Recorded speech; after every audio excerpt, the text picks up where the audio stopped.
This is the day of our fishing trip. We're heading up to Eustis, Maine, to King and Bartlett. Truck's about all ready, and Julie's van's about all ready.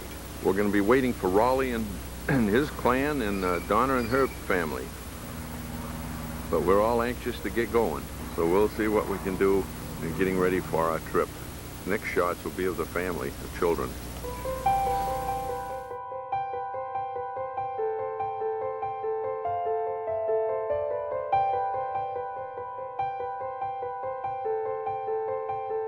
I can try to talk chronologically of what I remember as a kid. Yeah, let's do a little history of Louis Janetos. All right.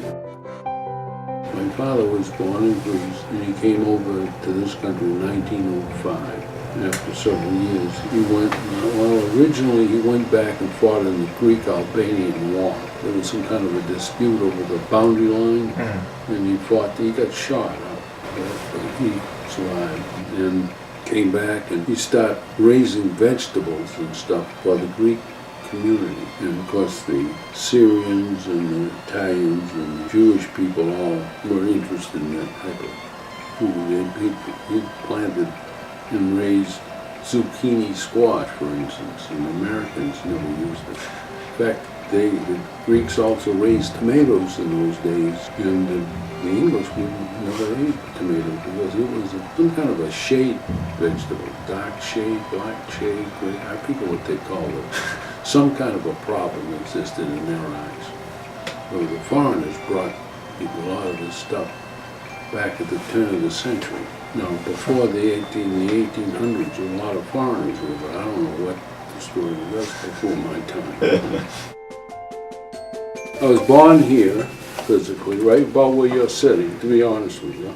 As a young kid, I can remember standing up by that fireplace, which is still here, all maybe 5 or 6 of us at the time. And my mother, when we started school, would have a cod liver oil bottle with 1 teaspoon. We all used the same teaspoon.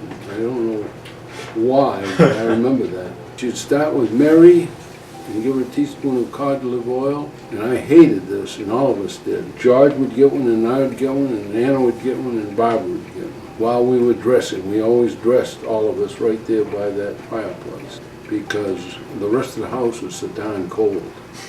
You know, it was just one heating kitchen stove. And then I remember getting chicken pox and being in dark because it would affect your eyes if you looked out at the sunlight, so they said. And when we had these childhood diseases, they'd hang a big sign out there, quarantine, on the front porch facing the street. Do not enter, you know. That's what they used to do. The next thing, chronologically, I think, was watching my uncle and some of his help cutting the ice down in the pond, right down here, between here and Andrew's house.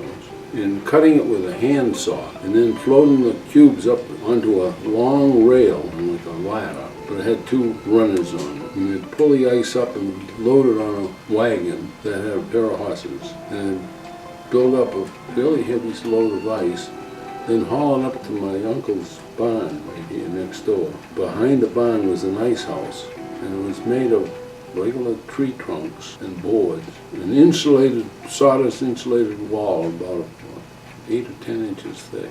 And they'd put sawdust down and layers of ice and sawdust and layers of ice, a layer of ice and sawdust, build it right up, and that was the ice for the season, for the summer season. So we used to cut the ice in our own pond and store it for the summer months.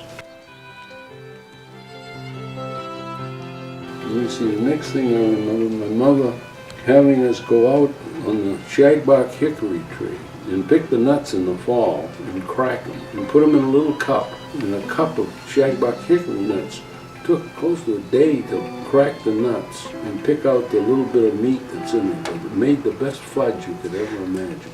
These are the incidences that I remember, probably in that order. There was a lot of people floating around during the Depression years looking for work. I was a rambler coming from the state of Maine. I can remember as a kid, there was what we had known as, they call them jungles. They called them jungles. They'd set up their place to wash clothes and cook food and stuff And one of the jungles that was used quite intensively was just, you follow our brook down where it goes underneath the railroad track. You know where our brook goes underneath the railroad track? Yeah. Comes out on the other side. On the other side, on that banking on the north side of the brook, was a jungle. Your low down ways, mama, made a hobo out of me, sure And did. there was always a dozen guys there, half a dozen guys. Hey, hey. I remember they used to come to the house and ask for food. My mother would give them stuff, whatever food she had extra.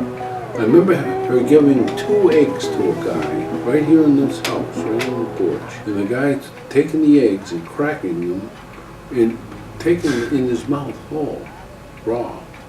And he'd take both eggs, handed the shells back to my mother. I'll never forget this. It made a terrible impression on me. Handed the shells back and thanked her for the eggs. Now, you would have thought he would have taken the eggs down and cooked them, wouldn't you? But he must have been hungry. Right, starving. Must have been terribly hungry. Oh, leave.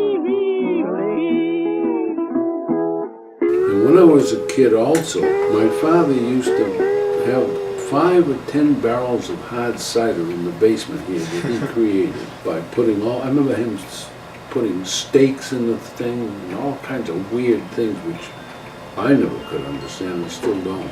I remember the people coming here and buying a gallon of hard cider and paying a quarter from it. My mother saved enough money, finally got $75 and bought an Electrolux vacuum cleaner.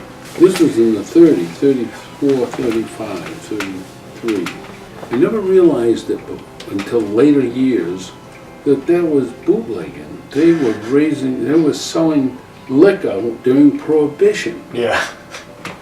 I also remember my mother giving the 3 of us, my sister Mary, which is 4 years old, and my brother George is 2.5 years old, and myself, a bucket to go pick wild blueberries. And we'd go a good 1.5 miles from here, back of the woods, all on our own. They didn't have deer ticks, but they had black flies and deer flies and mosquitoes. So there was a lot of problems. We didn't have sprays to put on. We used to climb in amongst the blueberry bushes and try to get away from them. Gee, they were so thick, you know. And these are some of the things I remember. Beautiful, beautiful view. And then I went to Payard School for 4 years, and that's still here. It was a 1-room schoolhouse. 7 grades I found out later, I didn't know that. 1 teacher, no running water. Can you believe that? And we used to go and get the water from the local farmers and bring it back in a bucket and drink from a scoop. We all used the same scoop, incidentally. And I remember a big breakthrough. They came in with a bubbler that had about a 5-gallon glass bucket with 2 little handles on the neck of it, so 2 guys could carry it. And they'd turn it upside down, and you push the button, and the water would bubble out. And it was we considered that a real finesse thing. I remember saying, gee, what an improvement. You know, that was just great. And they had a 10-quart open bucket on the bottom to catch the overflow, or any water that came out. And the stove was a pot-belly stove that we had wood and coal both that we could burn in. And the biggest guy in the class was responsible to get the coal from the basement and the wood from the outside to keep the supply there so that it could keep warm. And the first thing in the morning, we'd get there, get out of our snow clothes, and I remember the upper grade gals used to help me with taking all the snow when I was a first grader and second grader. They helped me take all my winter clothes off so that I could operate in the classroom decently. And I remember they'd open all the windows, cold as Hades, really cold, and have us do exercises, take deep breaths. Because they figured that was a very healthy thing to do, really. And that was part of the routine. And I was the only one in the first and second grade. Then in came 3 French kids that couldn't speak English. And the teacher put them all in the 3rd grade with me. I remember that very clearly. So these 3 kids couldn't speak English. Luckily, there was a girl named Lena St. Pierre that could speak French as well as English. She lived on Clement Road, and she interpreted for them. They lived down on Goodwin Road, right where Gagnon's lived now. Oh. In that house, not with, they didn't have any of the houses along the road. There was a farmhouse up in the field there, and that's where they lived. And they're still friends. I mean, George is still friends with us all these years. But we became very close. But I'll never forget how fast they learned English, though. See, at home they spoke only French, and they had gone to a French school and had not learned, or even could read or anything. They had no idea what English words meant. But they adapted very quickly. Wow. These are some of the things I remember. You're doing good. You're doing good. Hey, you're doing good there, buddy. Boy, that's a good fish, isn't it? We used to catch brook trout right along the brook here, and I was probably 6 years old when I caught my first fish. It was a freshwater eel. And my father took it, and it all wrapped around on the line. He took it, cut the line, skinned the eel, and cooked it. And I remember how good it tasted. It was really tasty. It was 15 inches. You measured it? Yeah, it was 15 inches. 15? Yeah. Cool. That's pretty heavy. We had lobsters when we used to go to Wells Beach. Now, my Aunt Marion, who lived across the field, where Andy Wentworth lived for a long time. You remember him, don't you? Sure. She lived there with my grandfather, Louis Wentworth. I was named after him. And we used to go from here to the Heritage, I forget the name of it was Atlantic Avenue where Wells Beach was, and it was not a paved road. You know, you go off the one that takes you right to the center of Wells Beach, and the roads off to the side was just sand. We used to try to ride a bike there, but I'll never forget, we were there one year. George Pro owned the cottage, and George Pro is some relative of ours, some connection with my grandfather. I should know, I've been told a dozen times. And Roy Fernald, who was a locomotive engineer, big, tall, rugged guy, really not fat, heavy muscles. But his wife had divorced him. It's the first time I'd ever met a man that was divorced. But we used to go down there, maybe I was 8 then, and he used to take George and I out on his boat lobstering. And I remember he had a brass gauge that had a hook on it, a little 90-degree bend, and it had a notch on it. And you check the length of the shell from the eye sockets back to the main part of the shell. And if it was shorter than that gauge, he'd throw them overseas. And if they're long, he kept them. But I remember he had a Coleman stove on the chain down, with small, like a dog chain, down on the deck. Coleman stove, can you believe that? He'd tie on a 10-quart galvanized pail of seawater, get it boiling, and the ones that were short, that weren't quite long enough, he'd toss in the pail and boil them. Then he had a pair of big gas pliers, reach down in the boiling water and throw them out on the deck. Now this is no kidding. He didn't throw one. He'd, just as fast as he could fill that bucket up with shots, he'd boil them and throw them on the deck, and then let them set for 5 or 10 minutes to cool down. Then he'd say to George and I, "Go ahead and eat them." So we would break the tail off, throw the legs and body over into the ocean. You know, then the end of the flippers on the end of the tail would break it off, push out the meat, eat the meat without any butter or anything. We thought it was really great. Really good, yeah. And sit there and just eat 5 or 10 of these small lobster tails. Just do it, just and enjoy it too. Wow. So we had experience with eating lobsters way back. In fact, I can remember somebody saying that lobsters were considered cat food by a lot of people.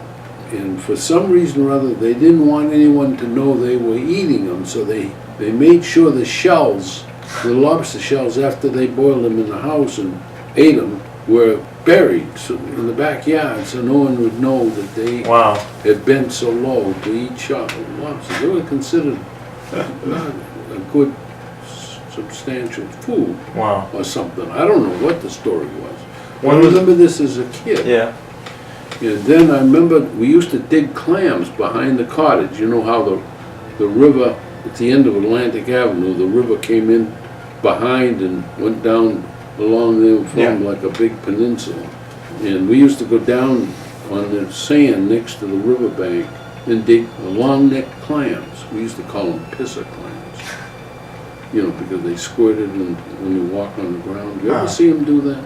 You walk along the bank where they are, and they duck back down quickly. They're out feeding, and they squirt water up from the ground. Anyway, we were digging them, and I remember a kid coming over. He looked old, but he had a big hat, brimmed hat. He came over, and he was a warden. Now, I didn't know much about wardens at the time. And Roy Fennell was digging. George and I were picking the clams out of the sand that he was digging and putting them in a wooden bucket with a wire handle on it. It was built like this with a tapered bottom. And when you fill them up with clams, you'd take them over to the water and do this to them and wash off all the sand on the clams. You know, rinse them off. I was probably 6 years old. I remember this. And the guy said to him, "What are you doing?" And Roy didn't say much. Now Roy was about 6'4". He weighed probably 250. And like I said, he had big shoulders, all muscle. He got up from his kneeled position. He looked at the guy and he said, "What do you think I'm doing? I'm digging clams." He says, the guy, I remember him saying, "Did you read the sign down at the end of the beach?" And Roy said, "Why would I read a sign down the end of the beach?" He said, "This is a no clamming area now. Dump those clams." Roy looked at him and he says, "You're not big enough to make me dump those clams." And the guy looked at him and he said, "Well, you can keep them this time, but if I catch you again, I'm gonna give you a court order." What was happening was that the foreigners, the Greeks and Italians, started in Ipswich digging clams, and they went up the whole coast and cleaned the clams out and sold them. And they had gone into the state of Maine and cleaned them out. They were workers. They had pitchforks and, you know, spades, and they just cleaned the flats out. Fried clams became famous and all that stuff. And the state of Maine realized that. So they made it illegal to dig clams. And even today, you gotta be a resident of the town to be able to dig clams. If you're a non-resident, you can't even legally dig clams even today. But they voted that to be a seeding area, so they outlawed all clamming. Now, that brings to mind another experience, another issue that I remember, and I think I told you about this. You've heard of mussels. You've heard of the story, I'm sure. My father had some kind of experience working in a grain mill, a wind-driven grain mill in Greece. I think near the town of Kalamata, that must be somewhere close to the Mediterranean. I'm not sure of this.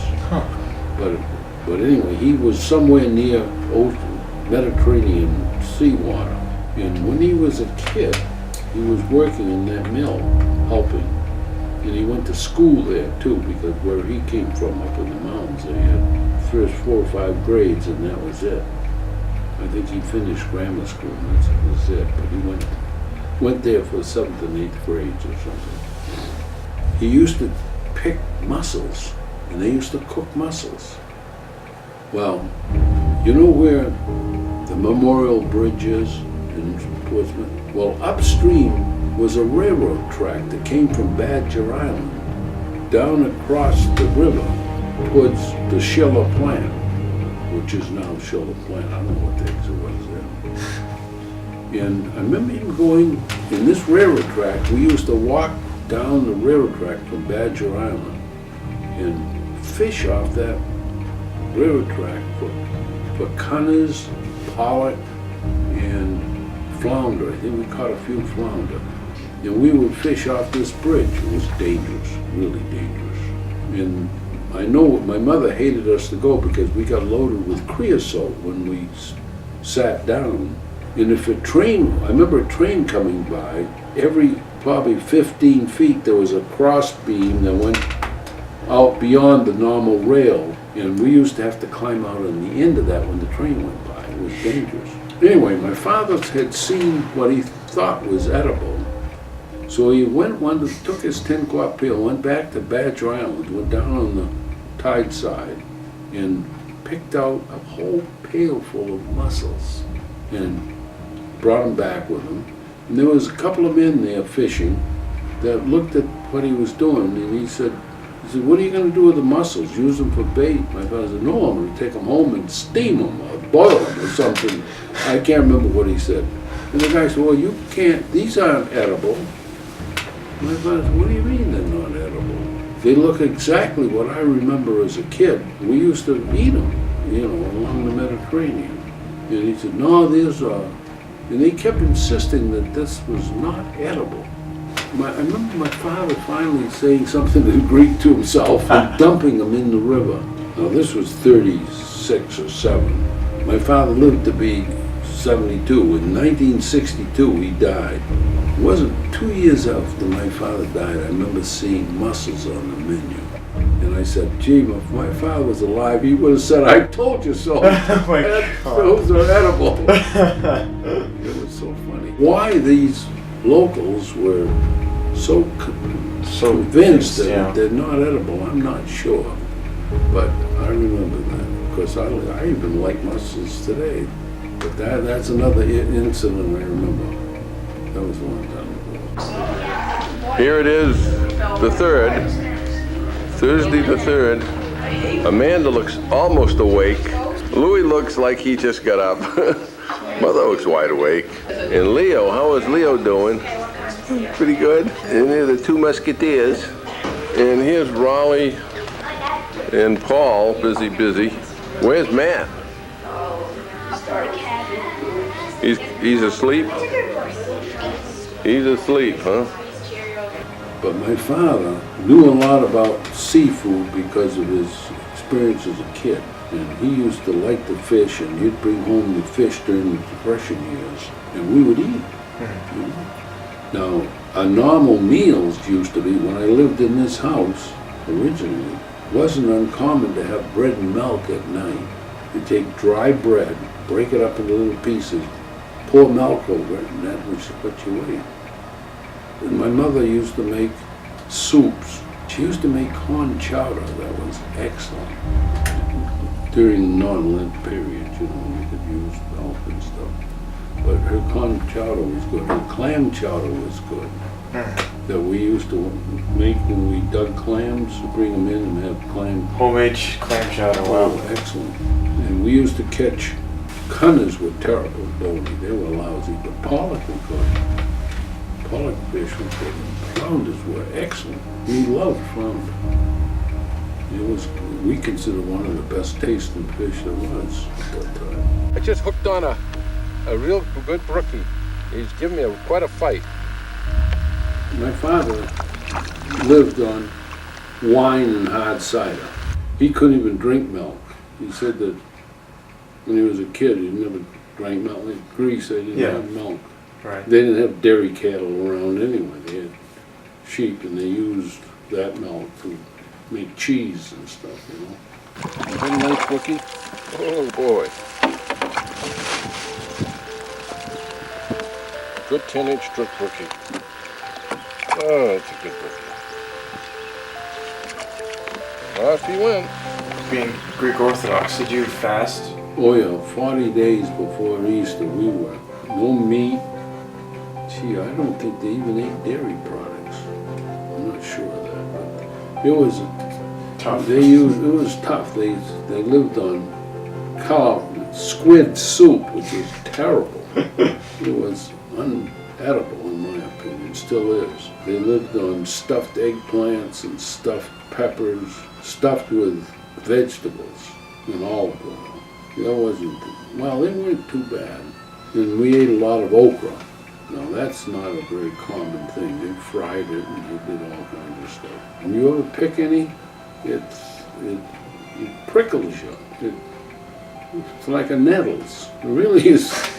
You almost have to have gloves on to pick this stuff. I never realized it. Dick's got another good fish. Oh, that's a beauty. Oh, boy. That's really nice. My father used to raise kale that we had to weed and keep going. And we raised potatoes, and we had sheep here with no shelter at all. I don't understand it. I was probably 10 years old. And the sheep used to live here year round, winter and all. I don't know how they lived, but they did. And he fed them, I guess, some hay. They didn't have bale hay. They had made these big hay piles out in the field. But they also ate the bark on a lot of the fruit trees, I know. Because sheep, if they are hungry, will eat bark. Or they'll eat bark anyway, I'm not sure. And one of the lambs had raised them on a bottom. And the lamb would follow me all around like a little puppy dog. You know, I'd go to the farm to help feed the sheep. This lamb would follow me all along, follow me back. It was really a pet. When it got up about 40, 50 pounds, my father, I'll never forget this, just a week before Greek Easter, he said, that lamb's ready for meat. And he killed that lamb, and I almost died. And those old Greek people are not at all, to them, an animal is an animal, and they treat it like one. You know, today with all the attitude towards animals, they're like a human being type of thing. And I think that's a function of religion myself. True Christians don't consider animals the same as a human being, but I'm not sure that's... A gorgeous day. Just as beautiful as can be. I remember down in the field, this was probably 1938 to 1940, we plowed up an acre of land down just where the orchard is. And we plowed with a horse and a single plow and wheel harrow. It was a big project. We were young kids too. Right, yeah. We planted Chippewa, Sebago, and Green Mountain potatoes. We planted them April 15th. Now, we plowed the land up in the fall. To plant the seed in April 15th, it is not easy to do. Anyway, we had about an acre of potatoes total, maybe a little more. And I remember we dug the potatoes in July 4th, and we sold them for $2.50 a bushel. For 100 pounds of potatoes in those days sold for 90 cents. Now the reason potatoes were worth so much was they didn't have exports and imports like they have today. They didn't have the transportation system to move potatoes from the south to the north. And there was no way of doing it. There was just not a way of keeping the stuff fresh and keep it from freezing. But I'll never forget, that was, the Chippewas what came in early too. And they were, we were, just couldn't believe the amount of money we made in probably a quarter of a third of an acre of potatoes. And boy, we would hand dig those potatoes, take them down to the stores. In those days, you could drive under 16, and no one would ever bother you if you were working. In other words, the cops knew you were driving illegally, but they would never bother you. We'd drive down and, we're 14 years old driving a vehicle. But if you were just out riding, then you'd be in trouble. But as long as you were working, no one bothered you. They're trying to keep people fed and off from troublemaking mode. So if you're working, it's okay.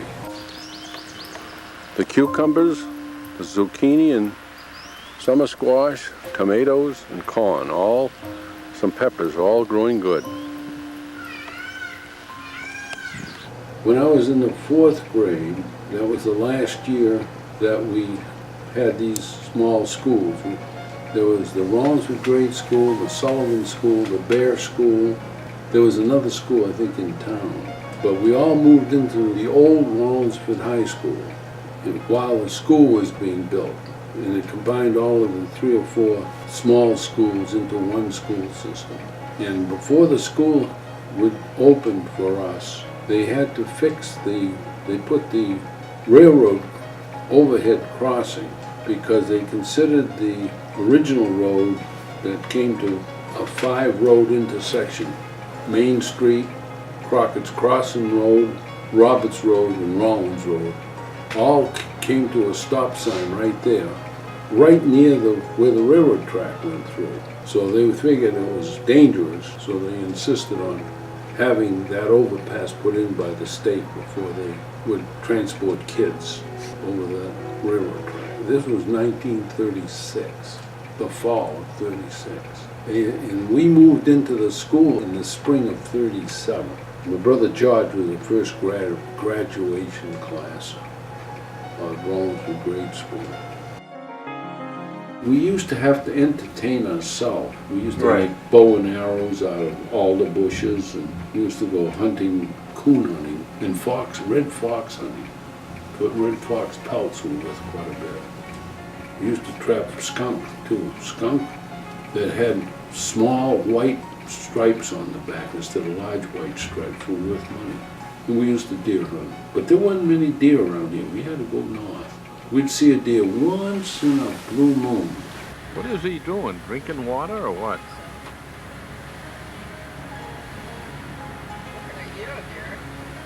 I remember an incident out here on the lawn. There was a French guy came up here one day, and we were friendly with him. And he threw a stone and hit a squirrel that was running across those metal fence that we have in front of the building here. You know, those pipes with the granite posts. And it knocked it out. He went over and picked it up. The squirrel came to, bit him right through his finger. The teeth went right through. He's trying to shake. He was bleeding like hell. Oh my God. It was bad. Wow. I'll never forget that. He was hurt. It taught me a lesson about watching these animals that you think are not permanently knocked out when they're not. There were a lot of stray dogs during the Depression. Dog packs, they were bad.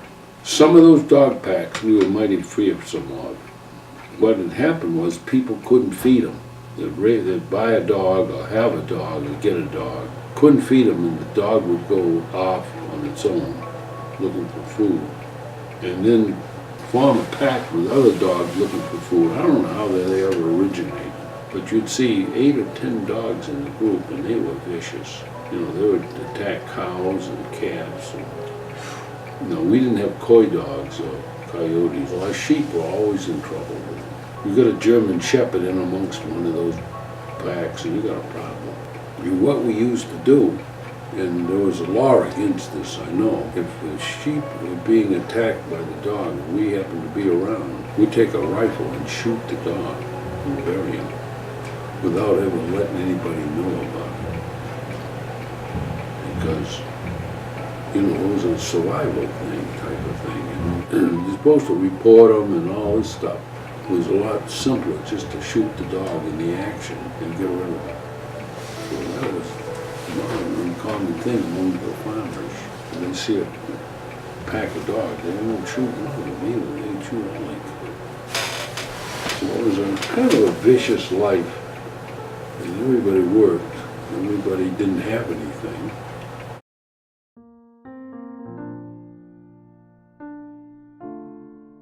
Going back to the mill days, I used to go from Payyard School to Dover to go to what we called Greek school, and that was really a catechism, you know, religion, teaching of religion. But they were also teaching you Greek. But I never learned to speak it because at home I never practiced it. My mother was English, so we just spoke only English. I remember the mills all working down in Dover. And I remember at 6 o'clock they would come out and Upper Square in Dover would be loaded with people, but there was no transportation that they could get on. They just wandered off and lived in all the apartment buildings on First Street, Second Street, Fifth Street, and all along, all the way up. And there was a guy named Bill Clancy. He'd come down with his stainless steel portable steamer that was operated on sterno. And you probably never heard of sterno. It was some kind of a fuel that they used, canned fuel. And they would steam hot dogs for a nickel apiece. And when the crowds all dissipated and disappeared, we kids would stand in line. I don't know how we would respect each other's position, but we did. And if the hot dogs lasted, you could buy 2 for a nickel. And that was a big deal. And we would have a nickel from picking up beer bottles in the ditches and stuff like that. And a nickel was a lot of money, really. But the only catch is if you were the last one and you had an uneven number of hot dogs, you had to buy that hot dog for a nickel, and that was a disaster. You know, you wanted 2 hot dogs for a nickel. Right. Did that ever happen to you? Yeah, I got a couple of times I got only 1 hot dog, but yeah, we put up with it. We put up with it. Okay, I got you. I'll have You having fun yet? beautiful, yeah, beautiful pond, but as far as I can see, there ain't a fish within 40 miles. Then in 1938, we moved from this house to the Titus farm. That was E.H. Rollins, Senator Rollins' home. We moved to that. That was Titus's that lived there before. And I remember that. And that was a big move when we moved out of this house. Then we rented it for years. We had a bunch of sheep here. We moved the sheep. We bought a couple of heifers and started a dairy farm in 1938. In November 30, I was 12. So you can see we were working when we were young. Well, everybody worked when they were 9 years old. They were working on the farm. You know, the whole system was sort of a rural system, really. Right. And the kids just accepted it. There was nothing else you could do anyway. So you worked. She's doing fine. You fit right into the whole mess. She's even smiling just then. Hi, honey. And we got the kids with their games, working diligently. Most of us in high school, there was a few guys that were free enough. The guys that played football had girlfriends, but most of us didn't have any money to do anything. When I went to college, for instance, my spending money was 25 cents a week. I had a quarter that would go down to the Wildcat, and it was sort of like a pharmacy and a soda fountain, and I'd buy a black and white frap. That's a vanilla ice cream and a chocolate syrup frap. And that was my splurge for the week, was a frap. Getting back to the outside activity in high school, Right. we worked every day. In fact, when I was a sophomore, I got put on a program where I had to go to school and be there at 9 o'clock and go home at 12. So now I had a problem, my homework. So I was always behind on homework and stuff because I never had a homeroom class. You know, I just went to class, one right after another, went home, had to go home to work on milking cows and taking care of sheep and chickens and all kinds of things that we were going steady. And I remember the chickens used to have chicken lice. I don't know if you know what they are. They were fairly common. And what they used was black leaf 40 to kill the lice. I don't know if you've ever heard of that, but that was some kind of a nicotine sulfate or some gosh darn thing. I remember we used to spray the roosts with it, and we had to hold our breath because if you tried to breathe, you couldn't breathe. It would shut you right off. So we'd have to pump the hand sprayer up to full pressure, run in holding our breath and spraying the roost, and then running out and taking a breathe because it was unbearable. Now, why we aren't dead, I haven't figured out yet. But, you know, spraying arsenate of lead and being covered with it, no, breathing apparatus, no gloves, no nothing. And then we used to eat sandwiches while we were spraying, because you're hungry and no one told you that it was bad for you, although the arsenal of lead container had a skull and crossbones on it, which told you it was bad. Right, yeah. You knew you weren't supposed to eat it. But anyway, I'll never forget that. I remember when we were over at the farm, probably 1941, that made me probably 15 and George probably 16 or 17. When we decided we wanted to get a power-driven rowboat, because we had a 1932 International truck, ton truck, was the truck that we used for everything, you know, hauling manure to getting grain, hauling lime. Anyway, we decided we wanted to make a power-driven boat. Now, we had made a rowboat out of pine wood. You know, we bent the things and put a bottom on it. Put it in the back of that truck, which wasn't really a pickup, it had a wooden body, and take it up to Swain's Pond in Barrington. And we took mounted, did I ever tell you about this? Took a fan, a motor fan, car motor fan, sawed the blades down, put the block on the bottom, and mounted a Briggs & Stratton engine that was used in a wash machine. And we took that Briggs & Stratton and mounted on the back of the string of the boat, on the seat part of it. Put a belt down from the pulley on the Briggs & Stratton to the pulley on the water pump, on the water fan, the fan for the motor that had been cut back. And took it to Swain's and stuck it in and tried to see if it would work. We found out that we had to cut the blade shorter because it was pushing the boat almost faster than the motor had power to push it. And plus the water that the belt pulled up went 20, 30 feet into the air. It was unbelievable how much water that belt carried. So we took it back, shortened the blade a little more, another half inch or so, and built a canopy, a belt shield all over it so the water wouldn't spray up and put the motor, it actually put the motor out eventually, and took it up to the pond again, and it worked successfully. So we mounted an oar lock with an oar to steer it, you know, to give it a rudder type of effect.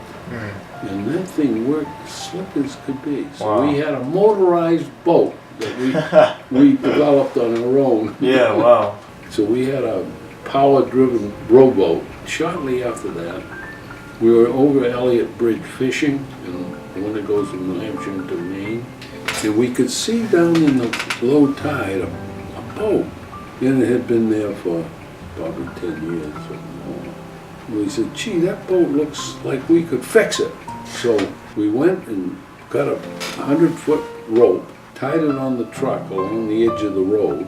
In those days, the railing was only up to a certain point, so we hooked it up where the railing had ended, took it down and dove down in the water and tied a rope around it and pulled that thing up.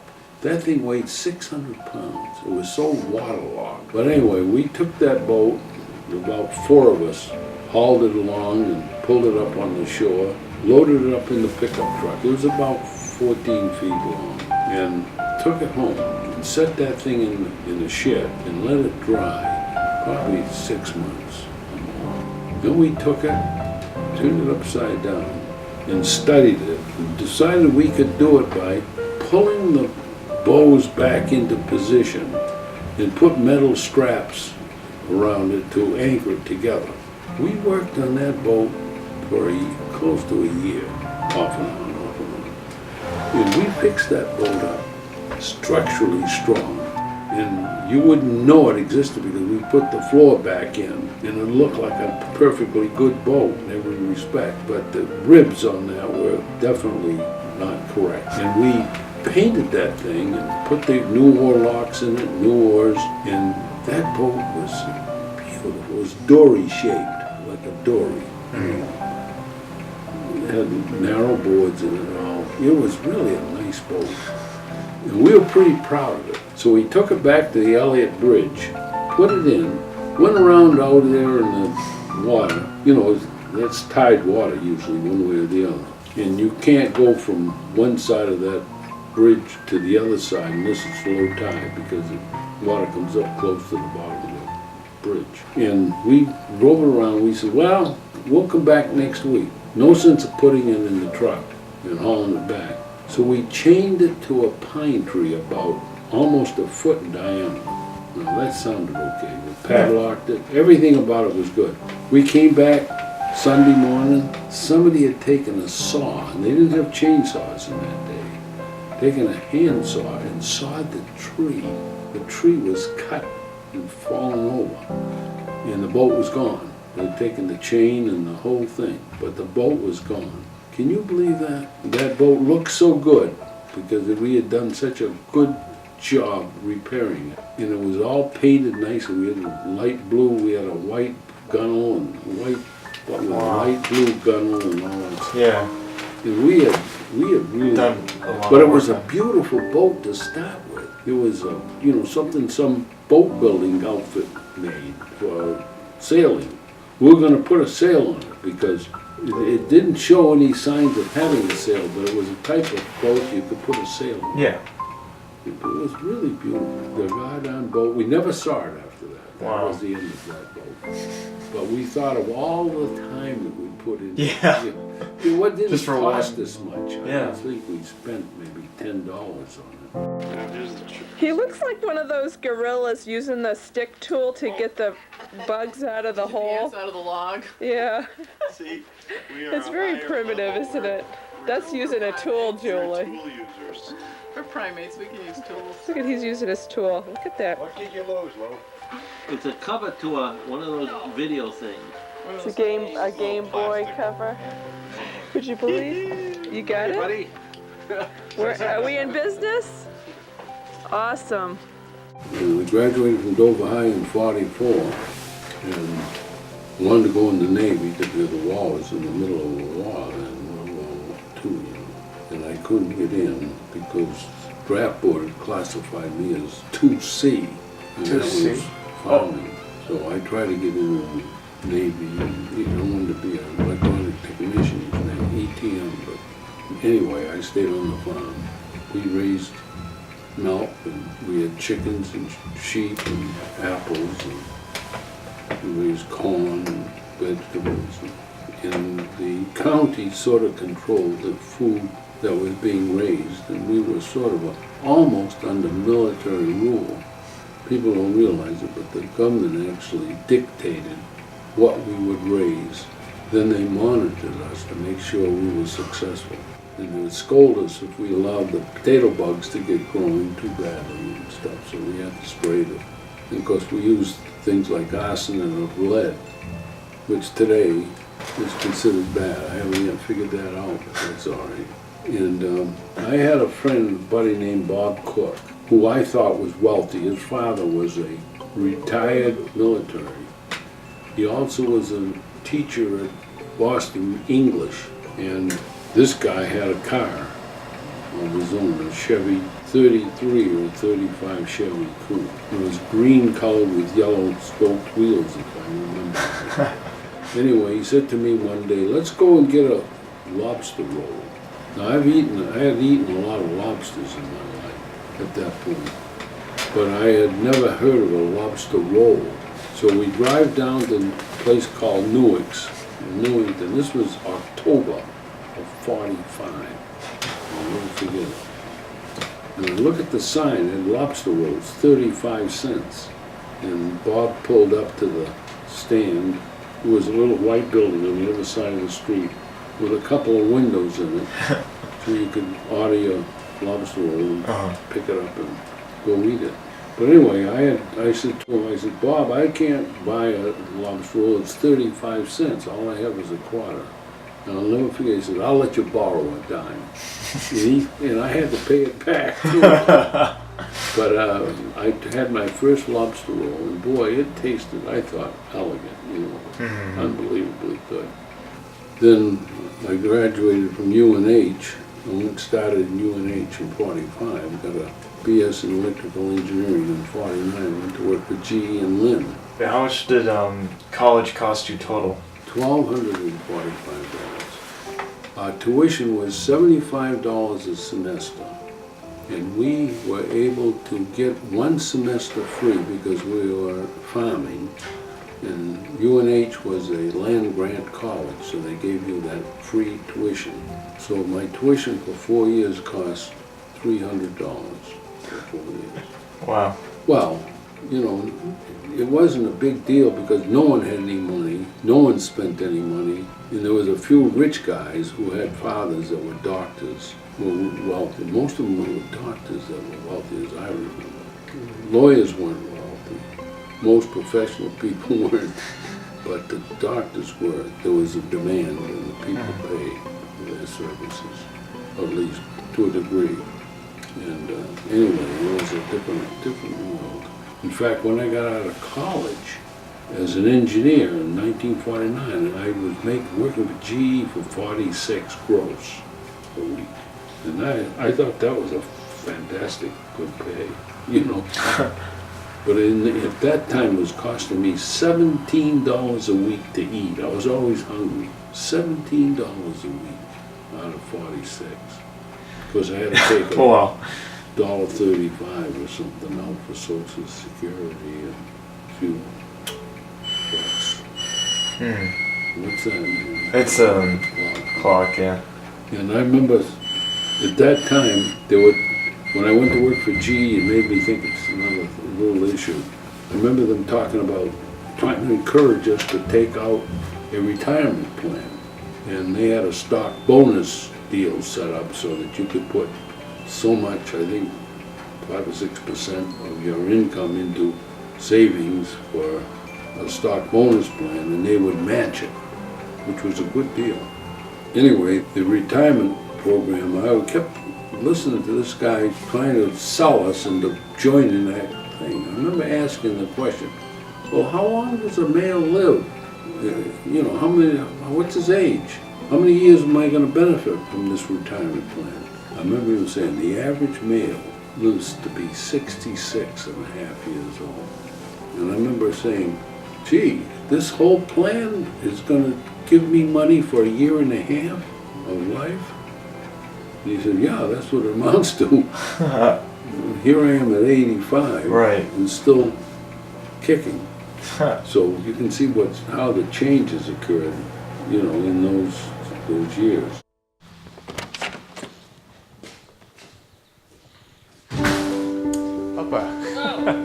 Hi, I did finally. Okay. How are you? Good to see you. It's good to see you. I'm doing fine, I think. Good. When and how did you get started with the maple syruping process? Oh, probably 40 years ago. I happened to get a Dominion catalog, and I noticed they had a backyard evaporator, and I thought it sounded kind of neat. So I bought it. It cost, I don't know, 40, 50 bucks. Set it over next to the house and tapped some trees, because I had tapped trees when I was a young kid with my brother George. Some of the maples are still here that we had tapped. So I played around with it, made myself probably a half a gallon of syrup, and thought it was pretty neat, and kept going from there to the point today where we have All this we equipment. can handle close to 800 to 1,000 gallons of sap. I remember going to GE in Lynn, and Riverworks had like 22,000 people working there in manufacturing. And it was really quite a big operation. At least I thought it was. You had to get a bus to go from one building to another. You know, it was massive. And then, of course, I got drafted in the Korean War and had my boot camp training in Fort Dix, New Jersey. Then went to Fort Bliss, Texas, and taught Raider, was an instructor. And I was a private E1 as an instructor, and I never made E2. I was down there close to a year. And I was instructing basic electronics to all of the offices that were being set up to manage, to become company commanders of Nike sites, rocket sites, missile sites. Included in the class were U.S. officers, British officers, Canadian officers. They were learning enough about electronics so they understood the controls of missile firing. So they were pretty sharp guys. Yeah. And this was in 52, 53. You served there, and that's where I met your grandmother. And while I was in Kansas in Fort Riley, married in 51. Did you have a big wedding, or was it just No, small no. family? Just I think there was 8 or 10 people at the wedding. My father and mother came out, and they wound up going to the wedding with my brother Andrew and my brother-in-law George Bandy. And George was my best man. And your grandmother's sister, Lois, was the matron of honor. But I didn't figure I'd ever come back anyway, to be honest with you. To New Hampshire? Well, no, I was in Kansas on my way to overseas, so I got my commission as a second lieutenant and the plane was scheduled to go overseas. But you didn't, though, right? You stayed in the States. I was the only guy, one other guy, that stayed in the States, and I never knew why until later on. And I found out that my military occupational specialty was a radar officer, and they had planned to keep a couple of guys back to teach the UHF technology when the UHF equipment came out and the war was over before that. So that was the reason. Came back to the service and I went to work back with GE. Went to Somersworth. So you came back, lived in Lynn, and then moved to Somersworth? Yeah. In 54, worked with GE until 65. Christmas of 58, my brother George, myself, and my brother Paul, we decided there's a potential business because we have determined that plastics would overtake some of the older materials. The older materials in the sporting goods protective gear business was vulcanized fiber. It was hydroscopic, so when it got wet, it lost its rigidity, so we knew that plastics would be better. So we played around with different plastics and settled on high-density linear polyethylene, and that's still being used, incidentally. And that's 1960. And we knew that if we could make molds at no cost to the customer, we could start a business. If we couldn't make the tooling free of cost, then it would be almost impossible to convert them. But we came up with a way of making tools cheaply, and that's what really introduced plastics to the industry. It was a great challenge, and before we knew it, our business really skyrocketed. We sold to Riddell, Wilson, Spalding, and many small suppliers all over the country. Yankton, South Dakota, Wichita, Kansas, Des Moines, Iowa, Stroudsburg, Pennsylvania. These were all reconditioners, Ivory Systems in Peabody, Mass. And they quickly reacted to the change. And they had to learn a lot because the plastic had to be handled differently than the vulcanized fiber. It was a massive, quick changeover going from vulcanized fiber to plastics. You know, we did it for several years. It wasn't probably until the last 5 to 10 years that that business went overseas. Finally, it started slowly, but now it's all, offshore. What we do is we have a bulk tank here, and we use this regular cheesecloth type of filtering to filter the sap as we collect it from the trees. And then by gravity flow, the sap travels through a UV purifier, and it goes into a liquid leveling tank, and from there it flows into the first stage of the evaporator, and the second stage is the finishing part of it. And the action of the sap being boiled is not too obvious with a camera, but it's being agitated quite heavily by the heat. And this is where the final portion of the operation takes place. When we draw it off here, when it gets close to being density that we test, and we use a regular syrup bulb, and I'll show you that in a minute. Then we take it and we do the finishing in this tank here. And we watch the temperature because the temperature goes up 7 degrees from the boiling of water temperature when it converts to syrup. Then we take this sap when it's got to the right density and we add a filter aid material to it. Where in the world is that? I think it's around here somewhere. Was that the clay that you were showing us last week? Yeah. We add that to our operation here. Let me take this over and show you what it looks like.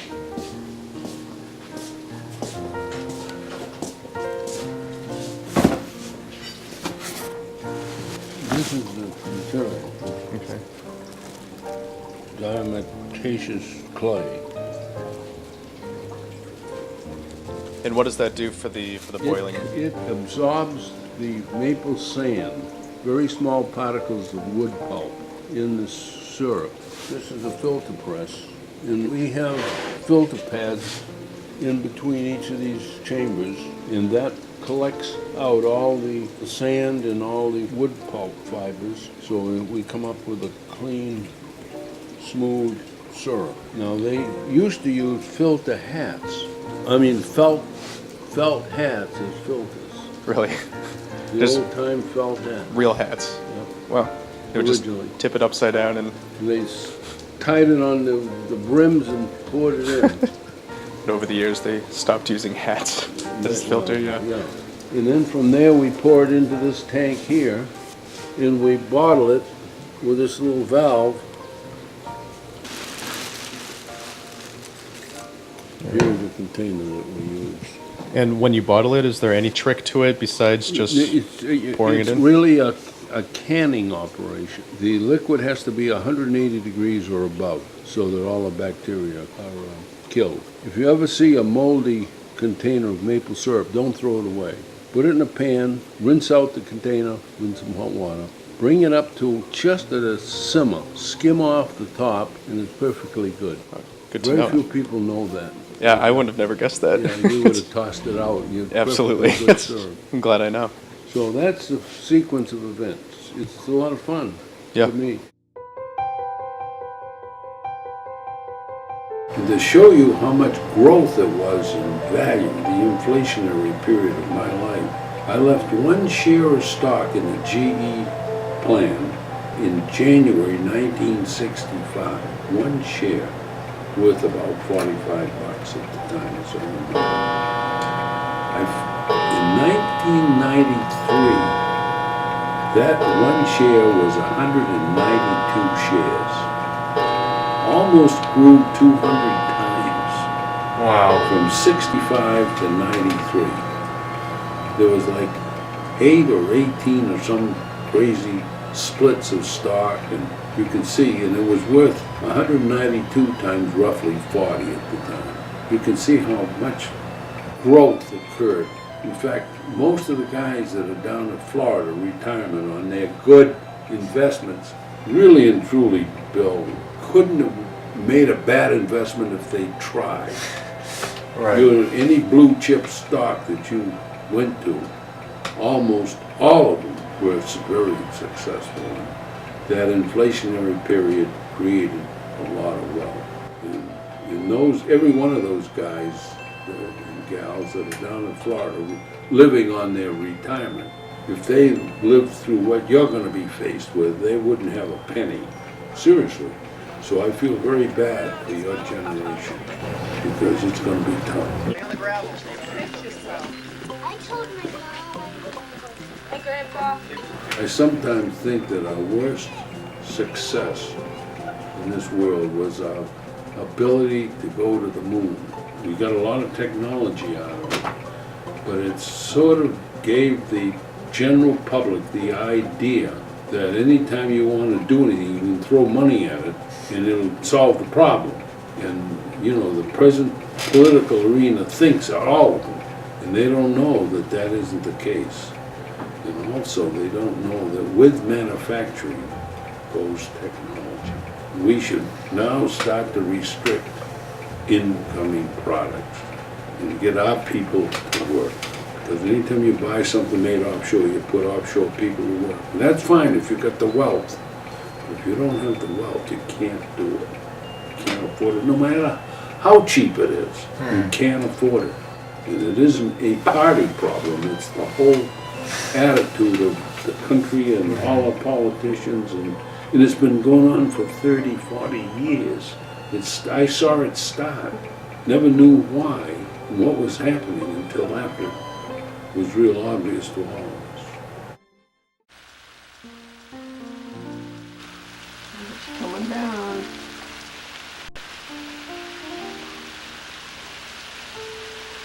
Why does he come back?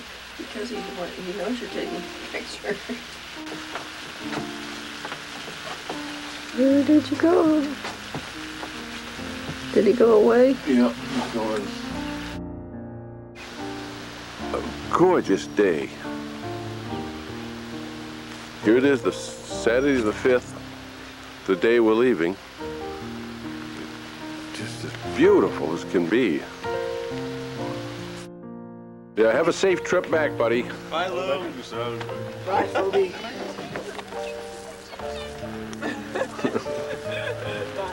All right, you guys. Paul, what are you unhappy about? Come on, hop in. You gotta go.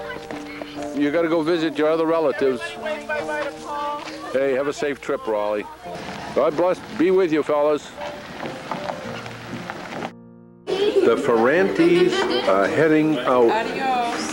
This is their last meal at Red River this year. Thank you. Yeah. Charlie. Yeah, thank you. Righto. Say thank you, Grandpa. That up, boy. They're on their way back to Ithaca via Massachusetts to the Hurleys. Had fun with you, Leo. I did too. Thank you, Grandpa, for the wonderful trip. I loved it. Thank you, dear. You're sad. He's sad he's leaving. Go with your mama, William. Grandpa's gonna miss you. Bye-bye. Bye-bye. Have a safe trip. There's still a lot of traveling to be done, and hopefully everything will be safe. But we all had a good trip. Hopefully next year we'll do the same. I'm signing off.